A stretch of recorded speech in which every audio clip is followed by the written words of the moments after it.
Tram এক প্রকার রেলবোট যান।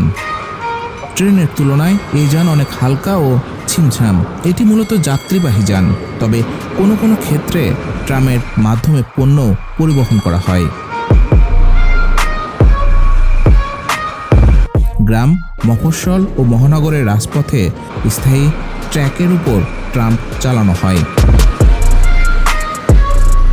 কোনো কোনো কেবল কারও ট্র্যাম্প নামে পরিচিত। বিভিন্ন দেশে ট্রাম, ট্রাম কার, ট্রলি, ট্রলি কার বা স্ট্রিট কার নামেও পরিচিত। সিলেসিয়ান ইন্টার আরবানস ও মেলবোর্নের ট্রাম্প নেটওয়ার্ককে বর্তমানে বিশ্বের বৃহত্তম ট্রাম্প নেটওয়ার্ক বলে দাবি করা হয়। 1980-র দশকে তদানীন্তন সোভিয়েত রাশিয়ার লেনিনগ্রাদ ট্রাম্প নেটওয়ার্কটি কিছুকালের জন্য বিশ্বের বৃহত্তম ট্রাম্প নেটওয়ার্ক হিসেবে গিনেস বুক অব ওয়ার্ল্ড রেকর্ডে স্থান পেয়েছিল। আমস্টারডাম, ব্রাসেলস ও জুরিক শহরেও বৃহৎ ট্রাম্প নেটওয়ার্ক বর্তমানে পরিলক্ষিত।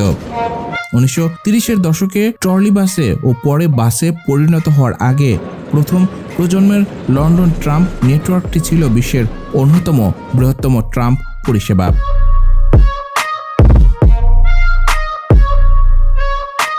1934 সালে এই ট্রাম্প রাস্তার মোট আয়তন ছিল 526 কিলোমিটার। তবে জানা যায় পৃথিবীর সর্বপ্রথম ট্রাম্প চালু হয়েছিল 1860 সালে ঘোড়ার ট্রাম দিয়ে লন্ডনে। এরপর 1861 সালের আজকের এই দিনে প্রথম লন্ডনের পথে ট্রাম চলাচল শুরু হয়। তারপর প্রথম বৈদ্যুতিক ট্রাম চালু করে ব্ল্যাকপুল ট্রাম্পওয়ে 1885 সালে। সেই ট্রাম্প রুট বর্তমানে আজও চালু আছে। লন্ডন শহরে 200 বছর ধরে ট্রাম চলছে, যদিও গত 90 বছর সেখানে পাতাল রেলও রয়েছে।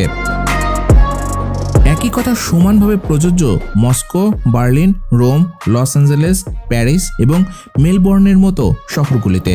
বর্তমানে উন্নত দেশগুলোতে মেট্রো রেল, মনোরেল ইত্যাদি রেল ব্যবস্থা চালুর কারণে ট্রামের জনপ্রিয়তা কিছুটা কমে যাচ্ছে প্রতিনিয়ত।